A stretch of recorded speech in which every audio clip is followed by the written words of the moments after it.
Hey everybody, welcome to the latest and greatest edition of the Chris Shearn Show. Not a podcast today, it's a video cast. And this handsome gentleman to my left, your right, on your radio dial, as it were, is Doug Williams, at Doug Williams, yes, at Chris Shearn, yes. Don't forget, before we go any further, you could download this via iTunes for free, the Chris Shearn Show, hashtag CSS. You could also get it on yesnetwork.com as well.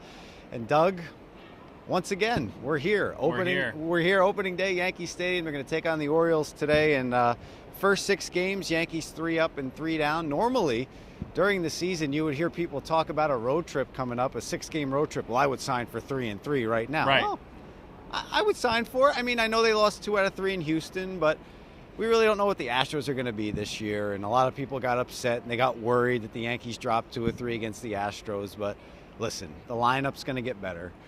They proved that. Jacoby Ellsbury was basically, as we talked about, tweeted that he was really in extended spring training. Didn't really see Major League pitching down there for the last half of March.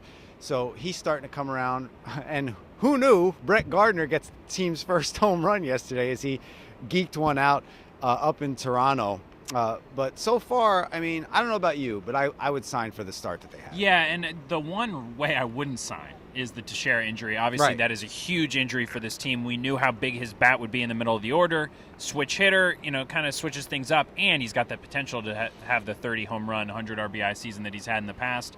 Otherwise, I totally agree with you. Houston, a lot of people like to say, well, they're a minor league team. I don't know anybody on that lineup. Doesn't matter. Well, the thing is, that probably means they're even more motivated to beat a team like the Yankees, and they have some power from the right side, and they use that ballpark to their advantage. And, to me, I would agree with you. 3-3 is okay. You're a 6-game road trip. There's nothing like terrible happening at this moment.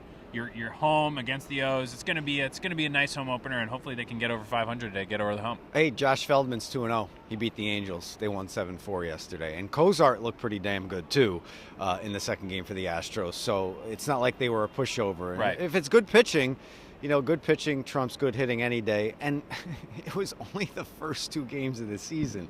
You have to give it a little time before you could start going nuts, especially during a baseball season. Jack Curry, I thought, our colleague, said it the best on Twitter. He hashtagged perspective at the end of his tweet, which basically said the Yankees losing the first 2 games in Houston is basically being down 14-0 in the first half of the first game of an NFL game. And that's totally true. And I thought that was pretty eloquently said by our colleague Jack Curry. It's a long season. It is. It's extremely long. It's a marathon. It's not a sprint. You have to take your time. And the one thing I love seeing from this team one time through the rotation, especially from CC Sabathias yesterday, is his ability to bounce back from his opening day start. And the one thing I have to rebut, a lot of people out there were saying that, well, CC does this every opening day. Yeah, well, CC did that every opening day when he was throwing 95, 94, 93.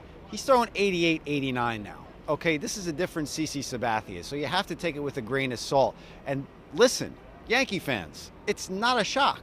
If you leave 88 miles an hour right over the heart of the plate with major league hitters, especially in the American League East, the ball's not going to stay in the yard too much. So it's going to be a challenge for him to find himself during the season, throwing only 88. He's going to become Mike Mussina, okay? When Mike Mussina threw for the Yankees, if he wasn't getting the corners, if he wasn't able to bite here and there, you know what? Pretty much turn the TV off, because he was going to have to come right down the middle, right down Broadway, and it wasn't going to be pretty. And basically, CC Sabathia needs to have that slider work, and he's got to have to have it on the inside and the outside. And he mixes in that fastball, but he has to have movement on it. He has to throw that 2-seamer. He has to get movement on the fastball. He can't leave that DeLorean 88-mile-an-hour fastball right down the middle. What I liked that I saw from CC actually was the fact that he was able to blow hitters away at 91. He blew Chris Carter away with a fastball high. He has the ability to throw the slider and the changeup and the cutter low in the zone to make that 90-91 mile an hour fastball. And that's how he was successful in Toronto. Right, so that's exactly what he's going to have to do to win. And it's possible that mid-season he'll gain some arm strength back. We'll start seeing the 93, 94s. People forget in the middle of the season last year, he was touching 95 here. It wasn't a regular occurrence. Right. But he still has he got that back strength. Up there. Remember, he's got some crazy amount of innings on his arm, despite the fact that he's 34.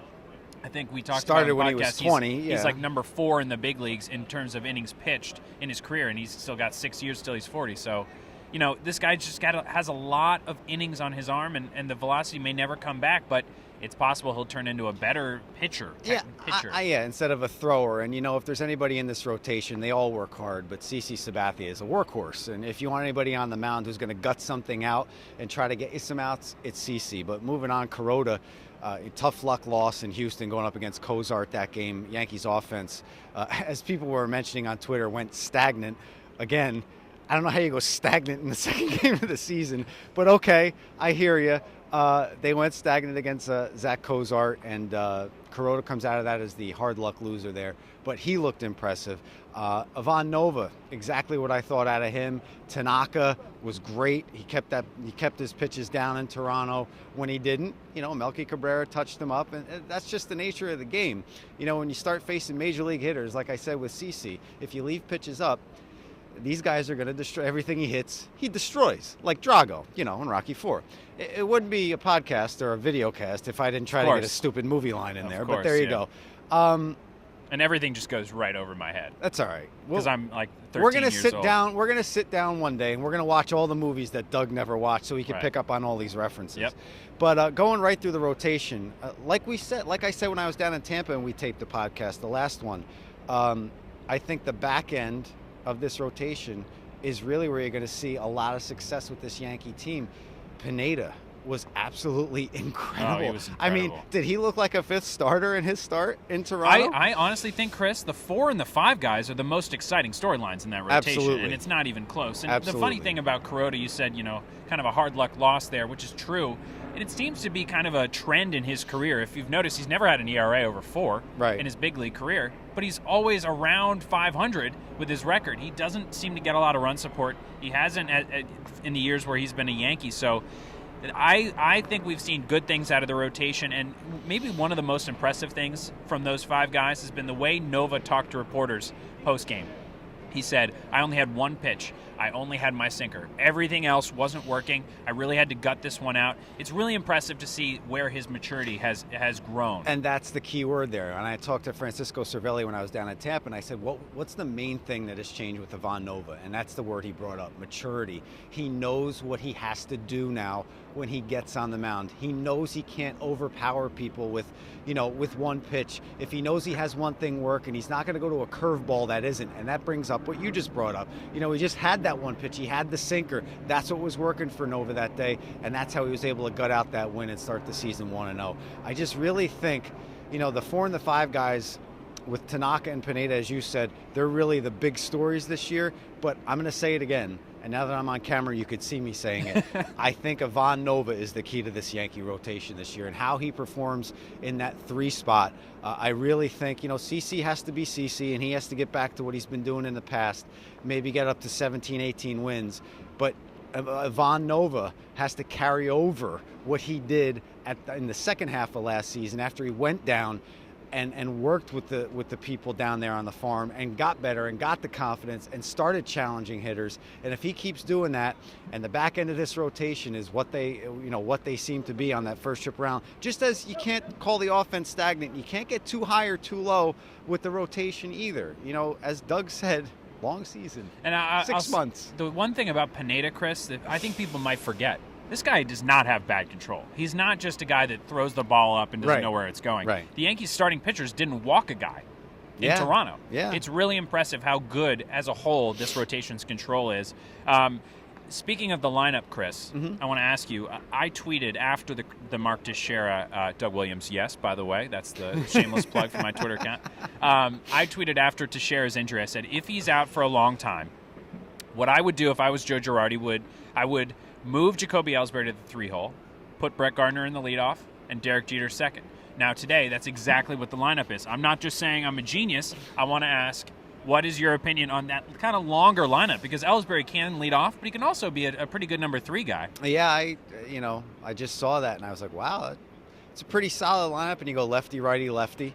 Mm-hmm. You got Jeter there in the 2-hole, which he's normal. He led off. He was in that 2-hole as well. But I think having Gardner and Ellsbury at the top of the lineup like that, and then you put a guy like Solarte in the 9-hole, which he is today, and you have a lot of speed, top and bottom.